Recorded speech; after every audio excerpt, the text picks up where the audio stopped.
साप नाही मोदींसमोर वळवणारं गांडूळ. दिल्लीतील फोन आला की शिंदेंची पॅन्ट खराब होते. ठाण्यातील मेळाव्यातून उद्धव ठाकरेंचा हल्लाबोल.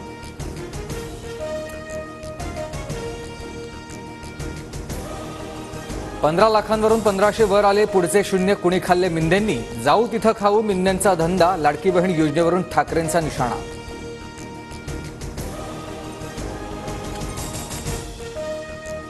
उद्धव ठाकरेंच्या मेळाव्यास्थळी मनसैनिकांचा राडा. ठाकरे आणि मनसेचे कार्यकर्ते आमनेसामने. उद्धव ठाकरेंविरोधात मनसैनिकांची जोरदार घोषणाबाजी. कार्यकर्ते पोलिसांच्या ताब्यात.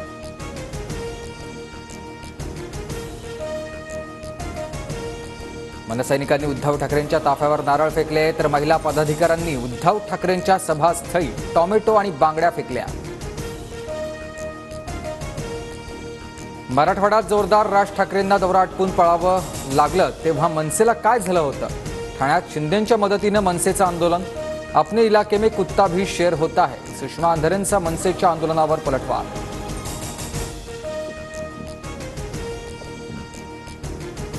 नादी लागू नका. मोहळ उठलं तर तुमच्या सभा होऊ देणार नाही. राज ठाकरेंची उद्धव ठाकरे शरद पवारांना धमकी. जरांगेंच्या आडून राजकारण करत असल्याचा आरोप.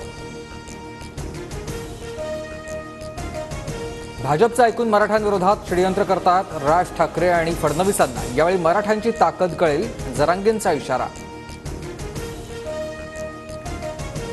साताऱ्यातील सभेदरम्यान जरांगेंची तब्येत खालावली. डॉक्टरांकडून जरांगेंना 24 तास विश्रांतीचा सल्ला. मात्र जरांगे उद्या पुण्यात शांतता रॅली करणार.